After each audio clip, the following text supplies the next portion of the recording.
Que Dieu vous bénisse richement. Je vous salue tous dans le précieux nom de notre Seigneur Jésus-Christ. Ce soir, c'est notre journée que nous avons toujours consacrée à la prière. Alors, je voulus que nous puissions aujourd'hui partager un sujet que je préfère intituler « Dieu combat pour les saints ». Alors, sans tarder, nous pouvons prendre nos Bibles. Dans Juges, chapitre 6, à partir du premier verset, et comme nous sommes dans le confinement, vous pouvez lire tous le chapitre 6 et le chapitre 7. C'est les deux écritures que nous allons exploiter aujourd'hui. Juges chapitre 6, versets 1 à 3 d'abord. Les enfants d'Israël firent ce qui déplaît à l'Éternel, et l'Éternel le livra entre les mains de Madian pendant 7 ans. La main de Madian fut puissante contre Israël. Pour échapper à Madian, les enfants d'Israël se retiraient dans le ravin, dans les montagnes, dans les cavernes, sur les rochers fortifiés. Quand Israël avait sémé, Madian montait avec Amalek et les fils de l'Orient, et il marchait contre lui. Verset 6. Israël fut malheureux à cause de Madian, et les enfants d'Israël crièrent à l'Éternel. Lorsque les enfants d'Israël crièrent à l'Éternel au sujet de Madian, l'Éternel envoya un prophète aux enfants d'Israël. Il leur dit, ainsi parle l'Éternel. Le Dieu d'Israël, je vous ai fait monter d'Égypte et je vous ai fait sortir de la maison de servitude. Nous pensons à Juge 7, versets 1 à 6. Jérubal, qui est Gédéon, et tout le peuple qui était avec lui se levèrent de bon matin et campèrent près de la source de Harod. Le camp de Madian était au nord de Gédéon, vers la colline de Morée dans la vallée. L'Éternel dit à Gédéon, le peuple que tu as avec toi est trop nombreux pour que je livre Madian entre ses mains. Il pourrait en tirer gloire contre moi et dire, c'est ma main qui m'a délivré. Publie donc ceci aux oreilles du peuple, que celui qui est craintif et qui a peur s'en retourne et s'éloigne de la montagne de Galade. 22 000 hommes parmi le peuple s'en retournèrent et il en resta 10 000. L'Éternel dit à Gédéon, le peuple est trop nombreux, fais-le descendre vers l'eau et là je t'en ferai le triage. Celui dont je te dirai que celui-ci aille avec toi, ira avec toi. Et celui dont je te dirai que celui-ci n'aille pas avec toi, n'ira pas avec toi. Gédéon fit descendre le peuple vers l'eau. Et l'Éternel dit à Gédéon, tous ceux qui lapperont l'eau avec la langue comme le chant, tu les sépareras de tous ceux qui se mettront à genoux pour boire. Ceux qui lapperont l'eau en la portant à la bouche avec leurs mains furent au nombre de 300 hommes, et tout le reste du peuple s'est mis à genoux pour boire. Prions le Seigneur. Dieu notre Père Céleste, nous sommes de la joie de venir encore dans ta présence, Seigneur.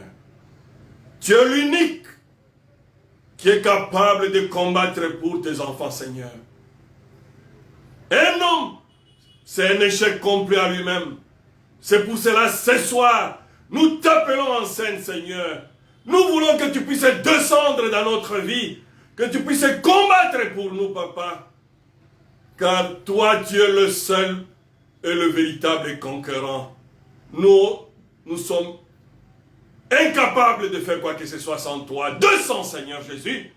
Enlève la distraction de ce monde et amène-nous dans le lieu céleste en Jésus-Christ. Nous te l'avons ainsi prié.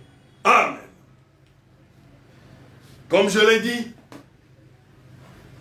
notre sujet de ce soir, avant d'entrer dans la prière, Dieu combat pour les saints. Ici, nous voyons que comment Dieu combat pour les saints ou pour Israël. Pourquoi Madian est allé attaquer Israël? Parce qu'Israël avait péché. Israël commençait à adorer qui Baal à la place de l'Éternel. Alors Dieu a laissé que Madian puisse venir envahir Israël, puisse commencer maintenant à maltraiter Israël.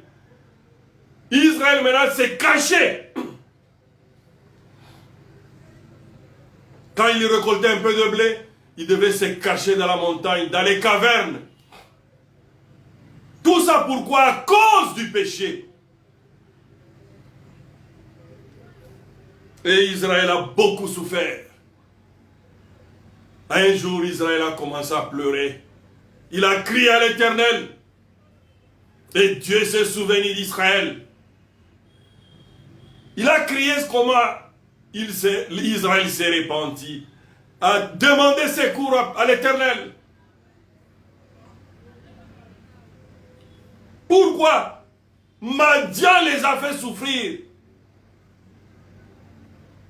Israël avait un contrat avec son Dieu et qui n'allait pas adorer notre Dieu que l'Éternel Dieu, le grand Jéhovah. Mais quand tout Israël est tombé dans l'idolâtrie, ils ont commencé à adorer Baal. Oh, Dieu était vraiment fâché. Oh, c'était terrible. Les problèmes sont arrivés en Israël. Toi aussi, mon frère, toi aussi, ma soeur. Ah, tu peux te demander pourquoi je souffre tant. C'est peut-être que tu as abandonné Dieu. Comme Israël avait abandonné Dieu. Oh, pourquoi je ne reçois que des réprimandes. Pourquoi la souffrance est à ma porte aujourd'hui? Si tu es un véritable fils de Dieu, tu dois réellement vérifier ta vie, mon frère. C'est que tu as abandonné Dieu quelque part. Tu as abandonné le Seigneur quelque part. Un fils de Dieu véritable ne peut pas prospérer dans ce monde ici comme tout le monde. Non.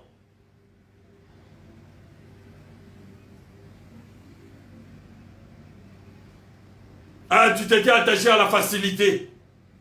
C'est comme si Lot avait préféré la facilité que de rester dans la montagne. Il est allé à Sodome et Gomorrhe et il a fini comment? Mon frère, ma soeur,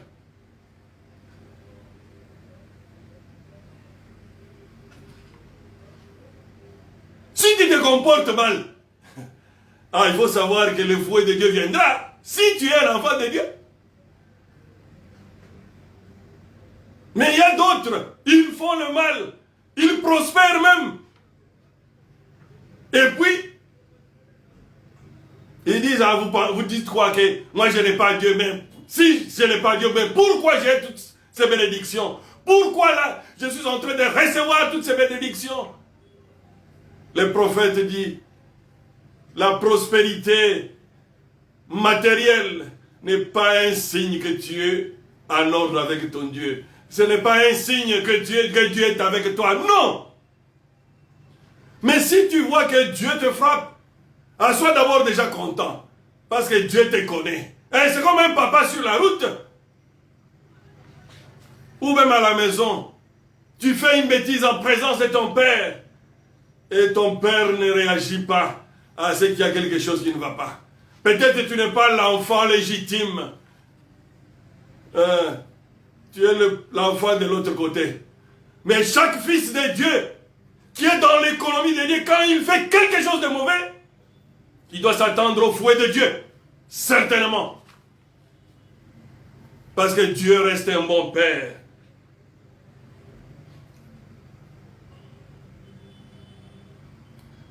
Un bon père, il aime toujours les meilleures choses pour son enfant. Hein, c'est pour cela, un bon père ne supporte pas que son fils puisse continuer dans les bêtises, continuer dans les mal. Non! Le fouet est là pour ramener l'enfant à la raison, pour ramener l'enfant à la repentance, pour ramener l'enfant à la réconciliation. Parce qu'Israël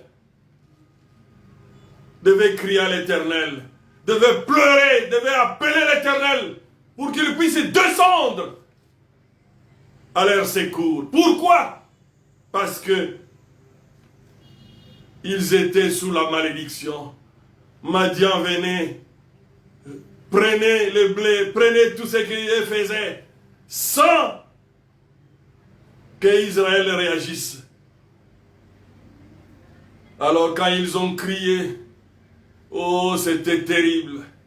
C'est comme un père, quand son enfant crie, demande pardon sincèrement. Il est prêt toujours à pardonner.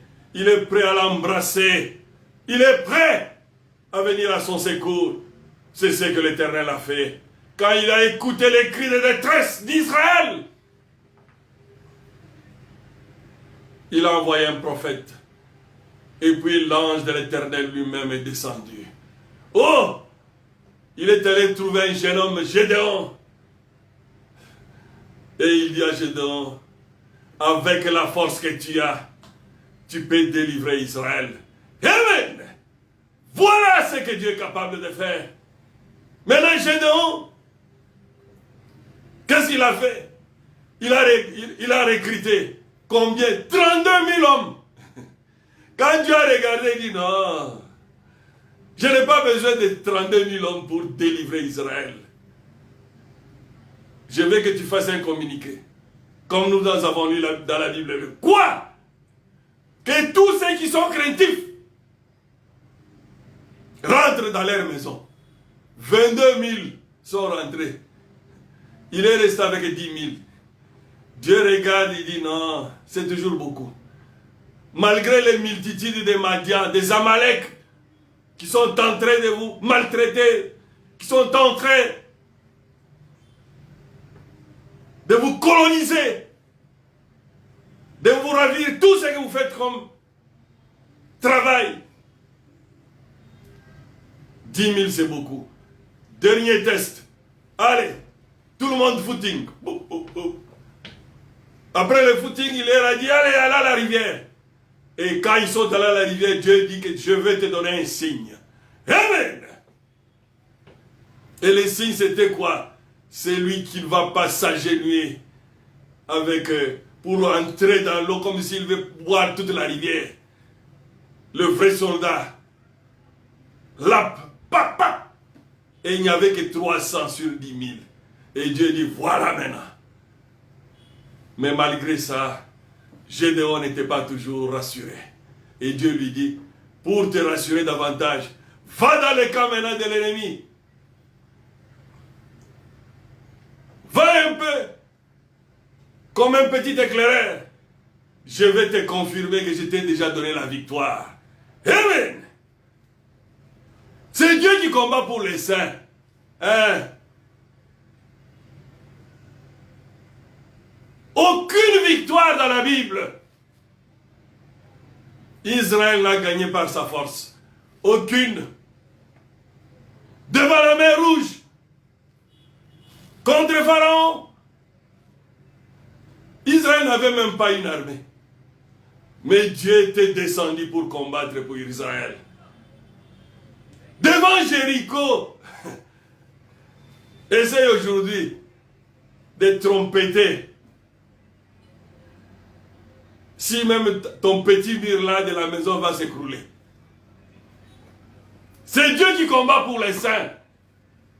Quand lui combat pour les saints, ah, la victoire est certaine, certainement. Parce que lui, il est capable Il n'est pas un homme pour échouer. Il connaît toutes choses. Mais je vais attirer quand même ton attention.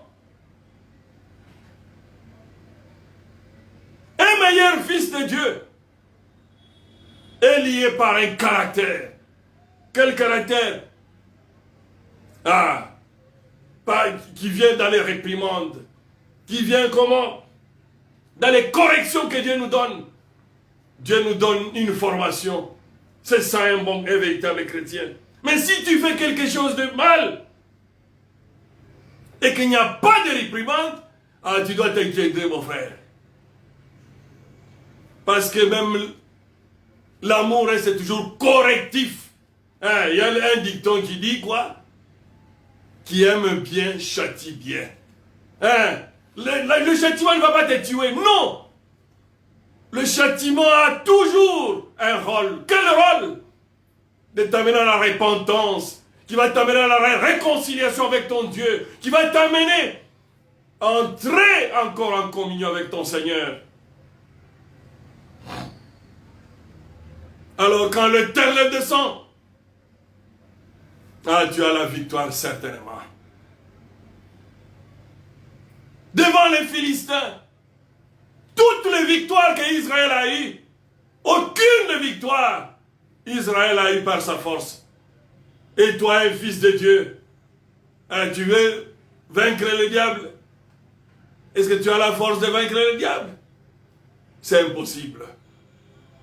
Mais nous sommes des fils et des filles de Dieu. Nous combattons dans la victoire. Mais Dieu veut que nous puissions lui faire confiance, que nous puissions nous abandonner totalement à lui, pour que lui maintenant puisse prendre le contrôle de la situation. Oui, quand tu pêches, tu deviens aussi vulnérable. Parce que Dieu n'aime pas le péché. Oui, Israël qui était tous les temps victorieux, Israël qui était le puissant, État qui était en train de gagner des victoires et des victoires. Mais un jour, oh, il y a eu un Akan qui a touché à l'interdit, un voleur qui a mené le péché dans les camps. Et 36 vaillants hommes sont tombés devant un petit pays haï. Voilà notre Dieu. Il ne supporte pas les péchés. Et tu demandes que Dieu puisse combattre pour toi et tu vis ta vie. Non, mon frère. Si tu veux que Dieu puisse combattre pour toi, tu dois te séparer totalement avec le monde, te séparer avec le péché. Car tu es un fils de Dieu. Mais le péché d'une seule personne à quand? Oh, a tué 36 vaillants combattants, innocents. Oh, c'était terrible ces jours-là. Josué a dit, arrêtez la guerre. Dieu ne m'avait pas dit que j'aurais des morts. Non! Non, mon frère! Quand quelque chose ne marche pas, ah, il faut aussi savoir dire stop pour vérifier où est-ce que je suis tombé, où est-ce que j'ai abandonné Dieu. Parce que Dieu, lui, ne nous abandonne pas. C'est nous souvent qui abandonnons Dieu. C'est nous qui quittons dans la voie de Dieu. Il est là, il t'attend. Il t'attend pour que tu reviennes à la raison. Pour que tu reviennes encore. Pour se réconcilier avec lui. Oh, ils ont prié. Ils ont jeûné. Ils se sont sanctifiés. Et Dieu leur a montré le traître. Et quand Josué a ôté le mal du milieu d'Israël, aucune armée ne pouvait plus résister devant Israël. Voilà notre Dieu. Il combat pour les saints aussi longtemps que tu restes dans la parole. Aussi longtemps que tu restes fidèle à la parole de Dieu. Il ne combattra pas pour toi quand tu es tous les temps dans les péchés. Tous les temps en train de regarder de mauvaises images. Qui détruisent ta spiritualité tous les temps, en train de parler du mal des autres, tous les temps, en train de chercher comment faire valoir combien tu es plus grand. Tu es plus grand par rapport à qui? Nous tous, nous sommes égaux. Hein? Parce que tu as un peu quelques billets de banque dans ton petit compte là. Ce sont des chiffres seulement. Dieu a besoin que toi aussi, tu puisses lui donner ton cœur, mon frère. Dieu combat pour laisser aussi longtemps que nous sommes dans sa parole.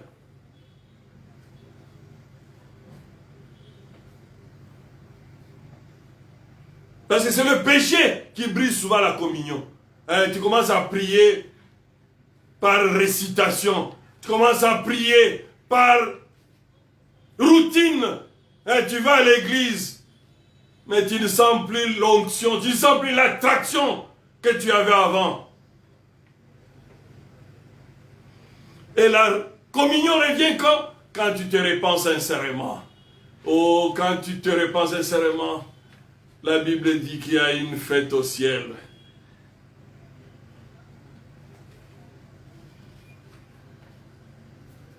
Nulle part dans la Bible, Israël a vaincu par sa propre force.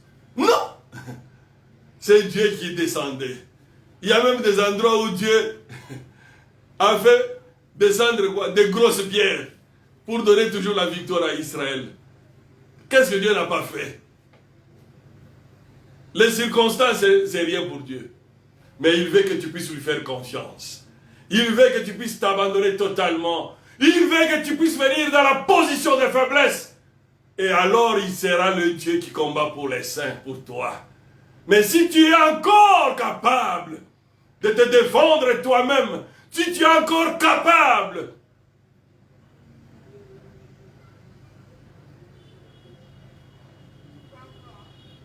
toujours de combattre toi-même, il ne viendra pas. Il combat pour ceux qui sont faibles.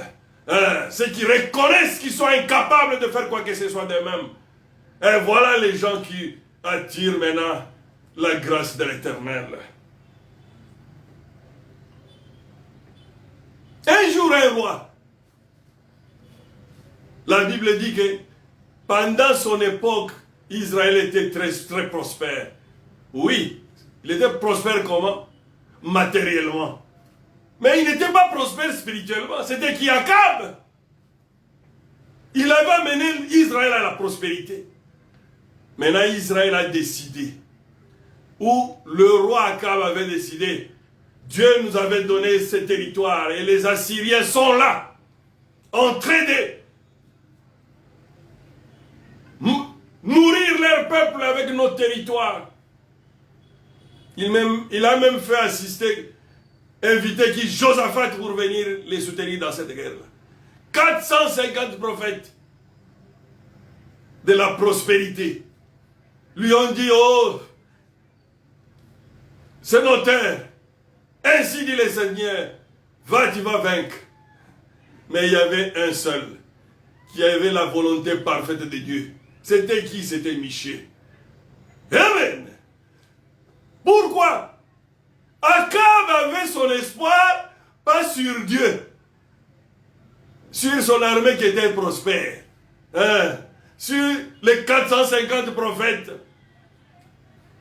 qui le nourrissaient chaque jour, qui étaient sous sa coupe, sous sa solde. Un homme de Dieu ne doit pas être dépendant de quelqu'un d'autre. Quand tu auras un message difficile, tu auras difficile à parler. Parce que tu vas penser d'abord, est-ce que demain ma bourse sera encore là? Et voilà les vrais problèmes maintenant. Un vrai ministre, il est redevable à l'Éternel seul. Quand Dieu te donne quelque chose, tu dois parler. Tout le monde. S'il a mal agi, il n'y a qu'une seule voie de passer à la repentance pour se réconcilier avec son Dieu. Maintenant, quand il a regardé son armée, il a dit, oh, je veux maintenant reconquérir ce territoire-là. C'est quoi? Il est allé avec sa propre force. Parce que l'insigne du Seigneur était avec Michée. Michée lui a dit, Ça ne sert à rien de partir parce que moi je vois, Dieu vient de me montrer que Israël est resté comme un troupeau sans berger. Oh! Et le roi dit, arrêtez-moi ces Michel-là. Mettez-les dans le plus profond cachot. Je vais m'occuper de son cas à mon retour. Et Michel lui dit, oh, mon roi, je te le dis encore, si tu reviens en vie, alors Dieu ne m'a pas parlé. Voilà, l'ainsi dit le Seigneur. Quand tu veux aller combattre seul avec ta force, tu échoueras toujours. Mais il faut que Dieu combatte pour toi, pour réussir. Dieu combat pour les saints, c'est quand toi, tu sais t'effacer, quand toi, tu sais reconnaître ta faiblesse, quand toi, tu sais t'abandonner à lui, tu sais demander pardon à Dieu, tu lui dis, si tu ne viens pas à mon secours, je suis totalement foutu, viens à mon secours, mon Seigneur, car je ne compte que sur toi. Tu es mon seul espoir. Viens à mon secours. Voilà. Dieu viendra certainement. Pourquoi? Car aussi longtemps que tu es encore capable, Dieu ne viendra pas, mon frère. Pourquoi? Parce qu'il n'aime pas partager sa gloire avec qui que ce soit. Tu vas commencer à dire, nous tous, nous avons travaillé. C'est bon. C'est pour cela que Dieu a dit à Gédéon, c'est écrit dans la Bible. Si je vous donne la victoire maintenant contre les Madians, tout le monde ici, 32 000 ici vont dire, c'est par la force de notre propre bras. Mais, vous aviez les mêmes bras avant. Et ça faisait 7 ans que Madian est en train de marcher sur Israël. Personne n'avait le courage de s'élever. Mais Dieu est là. Il est le même hier, aujourd'hui, éternellement. Il sait faire les choses. Il est un Dieu de paradoxes. 300 hommes ont anéanti des centaines de milliers d'hommes. Ont tué tous les Madians, les Amalek. Et Gédéon a eu la victoire. Pas avec lui-même, mais il a eu la victoire avec l'Éternel. Parce que Dieu combat pour les saints. Quand lui combat pour les saints, il y a la victoire certaine, mon frère. Dieu, c'est un paradoxe. Même quand la situation paraît totalement désespérante, il est capable de venir au bon moment. Il n'est jamais ni en retard, ni en avance. Oh, il est le même Dieu. Il combat pour les saints. Il est capable de combattre pour toi aujourd'hui. Mais tu dois être dans une position d'abandon total. Tu dois rechercher une réconciliation avec ton Dieu. Tu dois chercher à être en communion avec lui. Car il est le même hier, aujourd'hui, éternellement. Il ne change pas. Il est toujours prêt à écouter une âme repentante. Tu veux qu'il puisse combattre pour toi? Sois dans une faiblesse totale. Tu l'appelles au secours. Il viendra certainement. Oh, mon frère, ma soeur. Mon frère, ma soeur. Tu dois arriver à un moment où tu dis, si l'Éternel n'était pas venu à mon secours, qu'est-ce que j'allais devenir?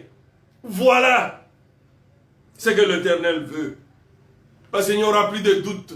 Tu sauras que ce n'est pas par ma force, mais c'est par la force de l'Éternel. Il est celui qui combat pour les saints. C'est le diable souvent qui te dit, hein, ton honneur est en train d'être sapé. Tu dois faire quelque chose. Tu vas faire quelque chose. Quelle chose que tu vas faire? Toi, tu es un chrétien. Un chrétien, Dieu l'a typifié comme une brebis. Une brebis ne se défend pas, mon frère. Mais quand une brebis commence à se défendre, oh! Est-ce que c'est encore une brebis? À toi de répondre à cette question. Un chrétien ne cherche pas à se défendre. Ne cherche même pas à se justifier. Non!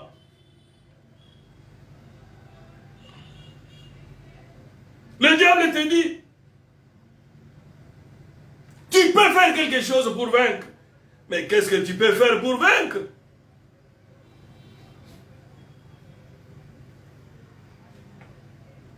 C'est ton honneur, c'est ta crédibilité qui en dépend.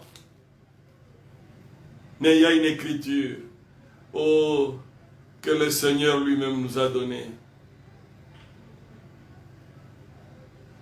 Lui qui n'a rien fait, qui n'a pas péché, lui qui était sans faute, zéro faute,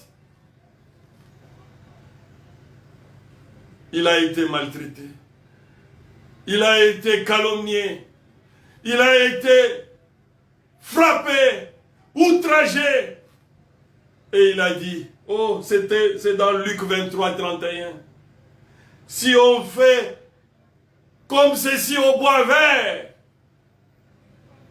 qu'arriverait-il au bois sec que nous sommes? Alors le Seigneur Jésus, il est notre unique et seul modèle. Ce jour-là, quand il a dit ça, c'est quand on l'a mené où? Sur la montagne de Golgotha. Oh! Il a dit aux disciples, si on fait ça au bois vert que je suis, qu'arriverait-il au bois sec que vous êtes? Il faut s'attendre que vous serez aussi humiliés, vous serez aussi maltraités, vous serez outragés, vous serez calomniés, vous serez accusés faussement. Mais Dieu n'a pas dit que nous puissions nous défendre. Non, non, s'il vous plaît. C'est le diable qui vient avec cette idée. C'est ce qui crée l'inimitié entre nous aujourd'hui, entre les frères bien-aimés. Ils ne s'entendent pas. Pourquoi? Parce que l'autre a écouté que l'autre a parlé contre lui. Et l'autre veut aussi se venger, veut aussi se protéger. Il pense quoi? Moi aussi, je suis plus que lui, je suis plus grand que lui. Mais ici, l'exemple, c'est le maître lui-même. Il a dit, si on fait ça au bois vert, oh, qu'arriverait-il au bois sec que vous êtes? Or, nous sommes ses enfants. Nous sommes ses petits frères. Nous sommes de sa descendance, de son économie. Nous devons passer là où il est passé. Oh, mon frère, ma soeur, tu veux avoir aujourd'hui les secrets pour que Dieu puisse venir combattre pour toi? Je vais aboutir à là maintenant. Si tu veux que Dieu puisse combattre pour toi, pour que Dieu devienne celui qui combat pour les saints pour toi, tu dois savoir jouer ce que le Seigneur Jésus avait fait ces jours-là. Il est écrit que dans chaque buisson de Jérusalem ces jours-là, il y avait une légion d'anges dans chaque buisson. Et ils regardaient le maître avec cette vieille croix sur ses épaules, en train de trébucher. Ils attendaient qu'il puisse faire juste un petit signal. Et la peur allait changer de camp. Ils allaient complètement anéantir toute l'armée romaine. Et même tous ceux qui étaient en train de l'injurier. Mais il a dit non. Ça ne servira à rien. Pour bien vaincre le Satan, pour bien vaincre le diable, je dois jouer l'équipe perd gagne. Amen. Voilà le secret qui va faire que Dieu puisse combattre pour toi. Tu dois laisser que lui puisse prendre le contrôle de la situation. Amen. Aujourd'hui, beaucoup de disputes entre nous, c'est à cause de ça. Le diable te dit, toi, tu es plus ancien. D'ailleurs, tu es plus important. Non. Il n'y a pas plus important que le Seigneur Jésus-Christ.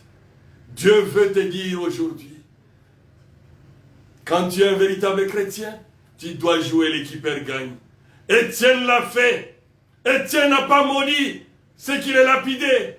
Il a plutôt prié pour eux, il a dit, pardonne-le Seigneur, ne leur impute pas ses péchés. Oh voilà comment Dieu est capable de venir changer la situation. Une brebis ne se bat pas, ne se défend pas, mon frère.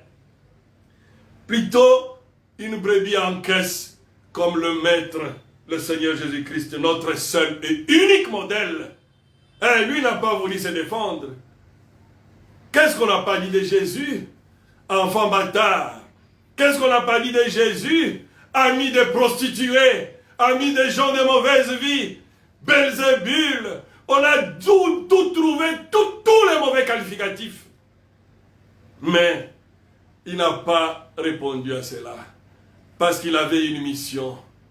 Il devrait nous montrer le modèle du chrétien sur cette terre. Il devrait jouer l'équipe gagne. Il devait aller jusqu'au bout pour arracher les guillons de la mort de Satan. Oh mon frère, ma soeur. Lui, il a le pouvoir de changer toute situation. Il est le Tout-Puissant. Le diable, quand tu es dans le péché, tu deviens le tout faible. Et même un petit sorcier est capable de te troubler dans ta maison. Pourquoi? Parce que tu as quitté la protection de Dieu. Vérifie ta vie. Arrange ce qu'il faut arranger. Alors, demande pardon à Dieu. Alors l'onction reviendra. Et quand l'onction revient, là la protection de Dieu est là. Là il est capable de combattre pour toi. L'équipe gagne. Oh, c'est la cartouche la plus forte contre le diable. Hein, quand on t'injurie, toi tu gardes seulement calme. Tu es seulement calme. Personne ne t'accusera. Même s'il parle, tu es seulement calme. C'est ce que Dieu veut. Et tu verras que Dieu va combattre pour toi et tu auras la victoire. Mais quand chaque jour, tu cherches à te justifier, tu cherches à te défendre, tu cherches aussi à montrer combien tu es plus que les autres. Oh mon frère, ce sera difficile que le terrain puisse combattre pour toi. Il voit que toi-même tu es en train de te battre. Mais continue à te battre et il ne viendra pas. Alors ce soir, nous avons un seul secret. Pour que l'Éternel puisse combattre pour nous, nous devons nous effacer. Nous devons nous avancer dans un état de faiblesse, d'abandon total. En criant au secours, alors il viendra. Après avoir nettoyé tous nos abords, après avoir arrangé, en jouant quoi? L'équipe gagne. Hein? Tellement ridiculisé. Mais qui peut être ridiculisé aujourd'hui que notre Seigneur Jésus-Christ à la croix? Peut-être toi on t'a seulement injurié. Hein? Mais lui, malgré, on l'a injurié. On s'est moqué de lui. Ça ne s'est pas arrêté là. On l'a dénudé. Il est resté nu devant sa mère, devant ses petits frères, devant ses petites sœurs, devant ses disciples. La Bible dit, ce ne sont pas les clous, le prophète l'a dit, ce ne sont pas les clous romains qui ont tué Jésus-Christ. C'est le chagrin de voir comment lui, le créateur du ciel et de la terre, sa propre créature pour laquelle il est venu sur la terre, est en train de l'humilier. Pas seulement l'humilier, mais en train de le dénuder, de le clouer nu sur la croix de Golgotha. Oh mon frère, ma soeur, si tu peux seulement penser à cela, une petite humiliation qu'on peut faire pour toi, ça ne peut être qu'une portion de la croix que tu portes pour le Seigneur Jésus-Christ. Il dit, tu dois en être fier, parce que tu es compté parmi ceux qui sont appelés de Dieu. Car il a dit, si tu veux me suivre, tu dois prendre ta croix et tu dois me suivre. Ce ne serait pas un morceau de bois que nous allons attacher au dos ou que nous allons mettre sur notre épaule, mais c'est de partager une partie des souffrances de Christ, une partie d'humiliation, une partie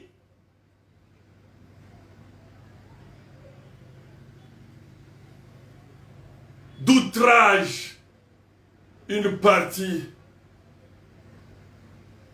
même de fouet au nom de Christ. Oh mon frère, ma soeur, le temps est arrivé. Tu veux que Dieu puisse combattre pour toi? Le secret est là. Joue l'équipeur gagne à toutes les situations. Là, il descendra pour prendre ta part. Parce qu'il a dit, à moi la vengeance et la rétribution. Maintenant, toi qui as l'habitude de te vendre, de te venger ou de te défendre, où est-ce que tu vas mettre cette écriture? Alors, est-ce que tu es réellement une brebis? Attends même de répondre. Alors, je suis arrivé à la fin. Que Dieu vous bénisse. Et je demande à ce que,